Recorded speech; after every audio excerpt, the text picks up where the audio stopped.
महाराष्ट्रात गेल्या 10 वर्षातील सर्वाधिक गुंतवणूक आर्थिक वर्ष 2024-25च्या पहिल्या 9 महिन्यात 1,39,000 कोटींची गुंतवणूक। DPI IITचा अहवाल मुख्यमंत्र्यांकडून समाज माध्यमांवर पोस्ट।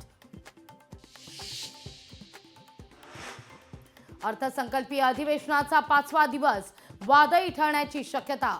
अनिल परबांच्या वक्तव्यावरून सत्ताधारी आक्रमक, तर राज्याचा आर्थिक पाहणी अहवाल आज होणार सादर।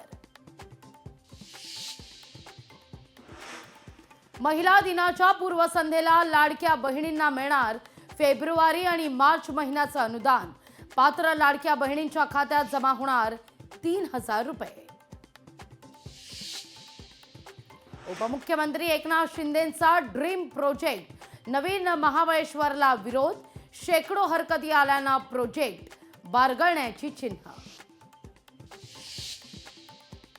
विधान परिषदेकरता जगदीश मुळीक यांचं नाव पुन्हा चर्चेत। परिषदेच्या रिक्त जागांकरता भाजपमध्ये मोर्चे बांधणी।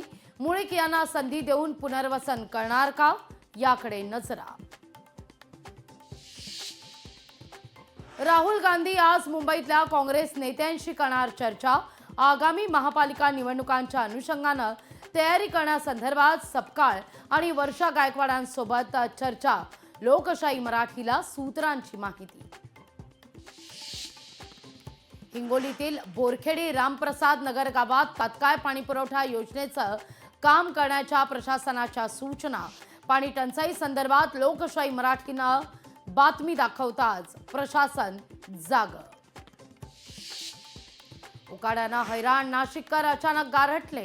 नाशिकमध्ये 10 तर निफाडमध्ये पारा अचानक 4 अंशांवर। दहशतवादी तहवूर राणाला अमेरिकेच्या सर्वोच्च न्यायालयाचा झटका। भारतात प्रत्यार्पणाच्या राणाचा स्थगिती अर्ज फेटाळला। प्रत्यार्पणानंतर खटला दिल्लीतील पटियाळा हाऊस न्यायालयात चालण्याची चिन्ह।